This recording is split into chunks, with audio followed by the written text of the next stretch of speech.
నమస్తే welcome to మనం TV నేను మీ పవన్ బేస్వాడ ఎట్టకేలకు 9 నెలల తర్వాత భారత సంతతికి చెందిన సునీత విలియమ్స్ అదేవిధంగా నాసా మరో ఆస్ట్రోనాట్ ఎవరైతే ఉన్నారో బుచ్ విల్మోర్ వీళ్ళిద్దరూ రేపు మార్నింగ్ ఈ భూమిపై అడుగు పెట్టబోతున్నారు.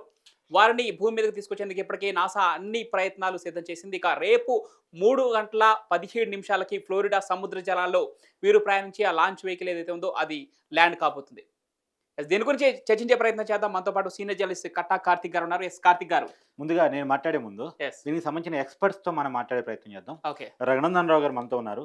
సార్ కుమార్. రఘునందన్ కుమార్ గారు. రఘునందన్ కుమార్. సార్ బాగున్నారా సార్? బాగున్నానండి. సార్ ఇది రేపు ఖచ్చితంగా భూమి మీదకి వచ్చే అవకాశం ఉందా? ఏమన్నా ఇబ్బందులకరమైన పరిస్థితి ఉండే అవకాశం ఉందా? అవునండి. ఇది చాలా మంచి ప్రశ్న వేశారు. ఇది యాక్చువల్‌గా ఏంటంటే ఇప్పుడు మనం మాట్లాడుతున్న సమయంలో కూడా ఇంకా ప్రయాణం చేస్తూనే ఉన్నారండి. యెస్. ఓకే. ఇవాళ భారత కాలమానం ప్రకారంగా చూస్తే 10 గంటల 15 నిమిషాలకు అక్కడ నుంచి వారు అన్డాక్ అయ్యారు. అంటే ఇవాళ పొద్దున్నే అక్కడ ఫేర్వెల్ సెరమనీ జరిగింది. ఓకే. ఫేర్వెల్ సెరమనీ జరిగిన తర్వాత వ్యోమగాములందరూ వచ్చి ఈ క్రూ 9 ఏదైతే భూమికి తిరిగి రావాలో ఆ వెహికల్ వచ్చి కూర్చున్నారు. ఓకే. కూర్చున్న తర్వాత అన్డాకింగ్ అయింది. అన్డాకింగ్ అయిన తర్వాత సార్ నుంచి విడిపోయి అది మొత్తానికి ఇప్పుడు తిరుగు ప్రయాణం చేస్తూ ఉంది. సో ప్రస్తుతం ఇంకా facing and orbit correction adjustments అనే ఒక ప్రాసెస్ అది చేస్తూ ఉందన్నమాట. Okay. థ్రస్టర్స్ వాటితో సహాయంతో. ఓకే. సో మొత్తానికి ఇది ఇలా ఉండగా రేపు తెల్లవారుజామున మనకి యాక్చువల్ యాక్షన్ అంటే 2 గంటల 15 నిమిషాలకి మనకి యాక్చువల్ యాక్షన్ మొదలవుతుందని మనం చెప్పుకోవచ్చు. ఓకే. ఇప్పటికైతే సజావుగా ఈ ప్రయాణం కొనసాగుతూనే ఉంటుంది. 2 గంటల 15 నిమిషాలకు మనకి ఏంటంటేనండి ఇది అంటే తెల్లారుజామున 2 గంటల 15 నిమిషాలు మన అంతేనా? భారత కాలమాన ప్రకారంగా తెల్లవారుజామున ఓకే. 2 గంటల 15 నిమిషాలకు అప్పుడు ఈ క్రూషియల్ అంటే 2 గంటల 15 నిమిషాల నుంచి 3 గంటల 27 నిమిషాలు అంటే ఇది ఈ సబ్జెక్టు కరెక్షన్ అండి. ఎందుకంటే ఇందులో మార్పులు చేర్పులు జరుగుతూనే ఉంటాయి. ఓకే. ఓకే. ఓకే. నాకు సరే 1 అవర్ పైన మోస్ట్లీ.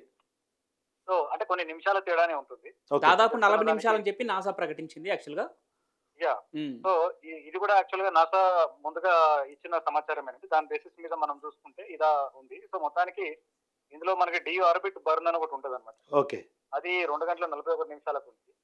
సో ఇప్పుడు ఏమైనా వీరు పోస్ట్ పోన్ చేసుకోవాలనుకున్నా అంటే ఇవాళ కాదులే రేపు ఇవాళ పరిస్థితులు గ్రౌండ్ మీద బాగాలేదు సముద్రంలో ఏదో ఉంది అని అనుకుంటే ఓకే. వాళ్ళు ఈ 2 గంటల 41 నిమిషాల ముందే వారు ఆ పని చేయగలగాలి. ఓకే. దాన్ని స్టాప్ చేయగలిగారు. ఓకే. చేయాలంటే డి ఆర్బిట్ బర్న్స్ అనేది ఓకే. వారు తన థ్రస్టర్స్ ని ఒక 11 నుంచి 12 నిమిషాల పాటు ఫైర్ చేస్తారన్నమాట. ఓకే.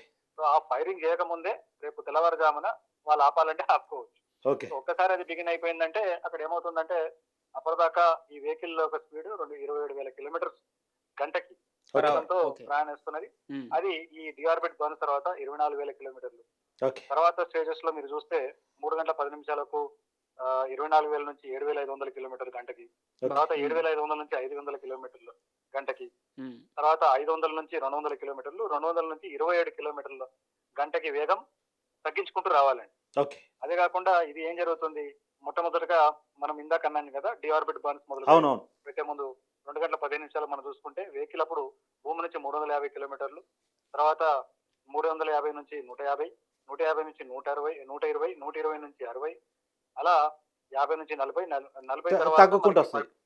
ఇలా అంచెలంచెలుగా ఈ యొక్క ప్రాసెస్ అనేది ఉంటది అనమాట. ఓకే.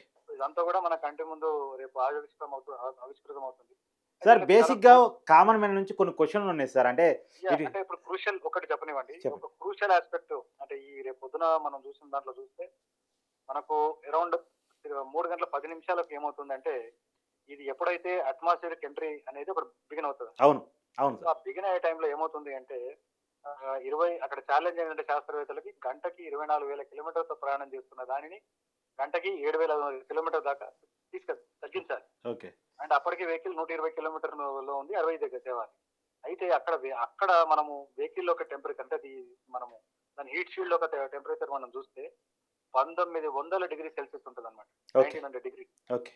సో ఇట్లాంటి పరిస్థితుల్లో ప్రయాణం చేసుకుంటూ ఇవన్నీ కూడా అధిగమించుకుంటూ ఫైనల్ గా అంటే వేగం తగ్గాలి, టెంపరేచర్స్ అన్ని తగ్గుతూ ఈ యొక్క డిసెంట్ జరగాలి. సో ఎక్కడ ఏమాత్రం ఏది తేడా వచ్చినా సమస్య ఉంటుందని మనం చెప్పుకోవచ్చు. కాకపోతే ఇప్పటికీ చాలా సార్లు ఈ మిషన్ పంపిస్తారు కాబట్టి పెద్దగా సమస్య ఉండకపోవచ్చు. ఎందుకంటే ఈ క్రూ 9 లాగా కరెక్ట్. మీకు కరెక్ట్. అవును. మిషన్స్ వెళ్ళి వచ్చినాయి స్పేస్ ఎక్స్ సంబంధించి. డెఫినెట్ గా ఇది కూడా సక్సెస్ అవుతుందని అనుకోవచ్చు. ఖచ్చితంగా సార్ ఆశిద్దాం. అయితే ఇక్కడ ఒక చిన్న విషయం సార్. ఇప్పుడు 8 రోజుల కాల పరిమితి కోసం వాళ్ళు వెళ్లారు. కానీ 9 నెలలుగా అక్కడే గడుపుతా ఉన్నారు. ఇప్పుడు వాళ్ళకి ఏ రకమైనటువంటి హెల్త్ ఇష్యూస్ వచ్చే అవకాశం ఉంటది? అక్కడ వాళ్ళు ఫుడ్ ప్రిపేర్ అంటే వాళ్ళు టాబ్లెట్స్ ఏదో ఫుడ్‌గా తీసుకునే అవకాశం ఉంటది గదా!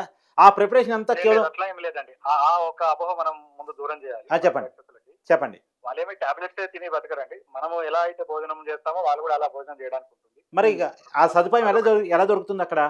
అయితే అయితే ఈ ఒక వ్యోమగాములకి కావాల్సిన రేషన్ అంతా కూడా ప్రతి 3 నెలలకు ఒకసారి ఇక్కడ నుంచి భూమి నుంచి పంపిస్తారండి. అంటే పంపిస్తారు. ఒక ఓకే. స్పేస్ షిప్ ఉంటుంది. సుమారుగా ఒక సంవత్సరంలో 6-8 సార్లు ఈ రీసప్లై మిషన్స్ వెళ్తాయి. ఓకే. అంటే ఓకే. వాళ్ళకి కావాల్సిన గాలి కానివ్వండి, నీరు కానివ్వండి, మెడిసిన్స్ కానివ్వండి, ఫుడ్ కానివ్వండి, ఓహో! అన్నీ కూడా ఎర్త్ మీద నుంచే తీసుకెళ్తూ ఉంటారన్నమాట. ఇప్పుడు వీళ్ళకి కూడా 3 సార్లు దాదాపుగా 3 నెలలకోసారి ఎళ్ళుంటాయి. ఖచ్చితంగా. వెళ్ళినాయి. ఓకే. వీళ్ళకి కావాల్సిన వీళ్ళ అవసరాల కొరకు వీళ్ళకి అవసరంగా ఉన్నదాని అదే అది చాలా కాకుండా మందికున్న డౌటే సార్. వాళ్ళు 8 రోజుల ప్రిపరేషన్ కోసం వెళ్లారు. ఇన్నాళ్ళకి ఎలా ఉన్నారు? ఎలా ఉండగలిగారు? ఎట్లా బతికారు ఆ! అయన్నీ సమస్యలు గదా! అవును. అవును. ఫస్ట్ పార్టీ ఇది. అది రెగ్యులర్ గా సప్లై పోతూనే ఉంటది. ఓకే. అది ఓకే. అది అది అయితే అందులో మనిషి ఏమి ఉండడు. ఓకే. సప్లై మిషన్స్ పంపించినప్పుడు అలా వితౌట్ హ్యూమన్ బీయింగ్ అది అది వెళ్ళి అటాచ్ అవుతుంది. అయితే ఈ వ్యోమగాములు ఈ స్టేషన్ లో ఉన్న వ్యోమగాములు ఆ సప్లైస్ అంతా కూడా రేషన్ అంతా తీసుకొని ఇందులో స్టోర్ చేసుకుంటారు. తర్వాత వీళ్ళ దగ్గర జమ అయిపోయిన చెత్త ఉంటుంది కదా అప్పటిదాకా, అవును. ఉమ్. వీళ్ళకున్న మలమూత్రాల టైప్ కానివ్వండి, అవును. ఇంకేమైనా సరే వాటన్నిటిని కూడా ఈ సప్లై తీసుకొని వచ్చిన మొత్తం అంతా అన్లోడింగ్ అయిపోయిన తర్వాత దాంట్లో లోడ్ చేస్తారు. చేసి దాన్ని భూమి వాతావరణంలో మండిపోయేలాగా దాన్ని ఆ భూమి అంతరిక్షంలోకి వదిలేస్తారు అన్నమాట. ఓకే. సో అది ఒక్కసారి భూమి వాతావరణంలోకి అలా చెత్తను తీసుకొస్తున్న షిప్ వచ్చినప్పుడు అది బర్న్ అయిపోయి బూడిదైపోయే పరిస్థితి ఉంటుంది అన్నమాట. Okay. So this is the first food thing about food. Okay. తర్వాత అంతరిక్ష పరిస్థితుల్లో మీకు అక్కడ భారత పరిస్థితి ఉంటుంది కాబట్టి అక్కడ ఏంటంటే ప్రతిరోజు ఒక 2.5 అవర్స్ ఎవ్రీడే వీళ్ళు ఎక్సర్సైజ్ చేయాలన్నమాట. ఓకే. ఎందుకంటే మన మానవ శరీరం భూమి గురుత్వాకర్షణలో ఉండడానికి నిర్మించబడ్డది. అవును. ఇక మన బొక్కలు కానీ ఇవన్నీ కానీ మన చర్మం కానీ మజిల్స్ కానీ. అవును. సో అక్కడ వీళ్ళ బ్యాలెన్స్ చేయడానికి ఎన్నో జాగ్రత్తలు తీసుకుంటారండి వాళ్ళు. హ్మ్. సో ఇట్లాంటి జాగ్రత్తలు తీసుకోవడం వల్లనే ఆమె యొక్క స్టేని మనము ఎక్స్టెండ్ చేయగలిగాం. అండ్ సేఫ్ గా తిరిగి వస్తుంది, మళ్ళీ రికవర్ అవుతుందని మనము ఆశ ఉండడానికి ఆస్కారంగా ఉందన్నమాట. సార్ ఇంకోటి వాళ్ళు అంతరిక్షంలో భూకక్ష మీద 400 కిలోమీటర్ల దూరంలో ఉన్నప్పుడు ఎప్పటికప్పుడు టచ్‌లోనే ఉన్నారా నాసా తోటి? ఎస్ వాళ్ళు ఎప్పటికప్పుడు టచ్ లో ఉన్నారు. రెగ్యులర్ గా వాళ్ళ కాంటాక్ట్ ఉంది. వాళ్ళకి అన్ని కూడా అదే కాకుండా వాళ్ళ ఒక క్రూషియల్ వైటల్స్ ఉంటాయి కదా, అవును. వాళ్ళ బీపీ, బ్లడ్ ప్రెషర్స్ కానీ ఇవన్నీ కూడా ఎప్పటికప్పుడు ఆ సమాచారము భూమి మీద ఉన్న గ్రౌండ్ స్టేషన్ కి చేరుతూనే ఉంటుంది. వారికి వస్తున్న సమస్యలకు అప్పటికప్పుడే ఏమైనా సమాధానాలు కూడా ఇచ్చే ప్రయత్నం ఇక్కడ వ్యోమగాములు ఇక్కడ గ్రౌండ్ స్టేషన్ లో ఉన్న సైంటిస్ట్ చేస్తుంటారని చెప్పి. యాహ్! యాహ్! యాహ్! మంచి సమాచారం సార్. ఎందుకంటే చాలా మందికి తెలియని సమాచారం. ఇప్పటి వరకు వాళ్ళు క్షేమంగా వస్తారా రాదా పక్కన పెడితే, ఈ 9 నెలలుగా వాళ్ళ జీవితం ఎలా గడిచింది? ఈ 9 నెలలుగా వాళ్ళ ఫుడ్ గాని ఇందులో ఇందులో ఒక గొప్ప విషయం ఏంటంటే రేపు నాడు మన భారతదేశం కూడా గగన్యాన్ అనే ఒక ప్రోగ్రామ్ చేస్తున్నది. యాహ్! సో గగన్యాన్ లో ఏంటంటే ఇలా ఇతరుల మీద ఆధారపడకుండా సొంత గడ్డ మీద నుంచి సొంత వెహికల్ ద్వారా సొంత క్రూ మాడ్యూల్ ద్వారా మన భారతీయులైన వ్యోమగాములని మనం అంతరిక్షంలో పంపించే ప్లాన్ చేస్తున్నాం. యాహ్! ఇది నెక్స్ట్ 2 years లో చేయబోతున్నాం. ఓకే. నెక్స్ట్ మనం ఉండబోతున్నాం. నెక్స్ట్ 2 years లో చేయబోతున్నాం మనం. యాహ్! సో 2 years లో చేయబోతున్నాం. అండ్ ఆల్రెడీ దీనికి కావాల్సిన వెహికల్ రెడీగా ఉంది, అన్ని రెడీగానే ఉన్నాయి. Great thing. Great so thing. ఈ సంవత్సరం ఎండ్ లో వీళ్ళు ఏం చేస్తారంటే అంటే మనుషులు లేకుండానే ఒక రోబోట్ ని, వ్యోమమిత్ర అనే రోబోట్ ని పెట్టి 2 ప్రయోగాలు చేస్తారు. తర్వాత ఎన్నో ప్రయోగాలు చేసి అన్ని సక్సెస్ఫుల్ అనుకున్న తర్వాత వ్యోమగాములతో ఉన్న గగన్యాన్ కార్యక్రమాన్ని మనం నెక్స్ట్ 2 years లో చేస్తాం అన్నమాట. Yeah. సో అదే కాకుండా ఇంకో అడిషనల్ ఇన్ఫర్మేషన్ ఏంటంటే సార్ ఇప్పుడు యాక్చువల్ గా గగన్యాన్ ప్రోగ్రామ్ లో 4 వ్యోమగాములు ఉన్నారండి. ఓకే. మనం ఆల్రెడీ ట్రైన్ చేసి పెట్టుకున్నాం. ఎప్పుడో కరోనా సమయానికి ముందే అది ట్రైన్ అయిపోయి రెడీగా ఉన్నారు. ఓకే. అయితే ఇప్పుడు సునీత విలియమ్స్ రావడం మనకి ఎందుకు ముఖ్యమో అంటే ఇప్పుడు దీని తర్వాత తదుపరి ఒక 2 మిషన్స్ ఏమో ఇంటర్నేషనల్ స్పేస్ స్టేషన్కి వెళ్తాయి, 2-3. ఓకే. దాని తర్వాత somewhere in the month of July okay. Axiom 4 అనేది ఒక మిషన్ వెళ్ళబోతుంది okay. International space station. Okay. అందులో ఒక 4 వ్యోమగాములు వెళ్తారు. ఒక వ్యోమగామి మన భారతీయుడు ఓకే. శుభాంశు శుక్లా అని చెప్పేసి మనం ఒరిజినల్ గా ఆయనని గగన్యాన్ కి సెలెక్ట్ చేసి పెట్టుకున్నాం. ఓకే. సో అతనితో పాటు ఇదే ఇంటర్నేషనల్ స్పేస్ స్టేషన్ కి వెళ్ళబోతా Right. ఉన్నారు. సో ఇది చాలా మంచి లెర్నింగ్ ఎక్స్పీరియన్స్ కూడా ఉంటుంది మన దేశానికి. Yes sir. ఎట్లయినా మనం సొంతంగా చేయబోతున్నాం కాబట్టి. The great thing sir. So అవును.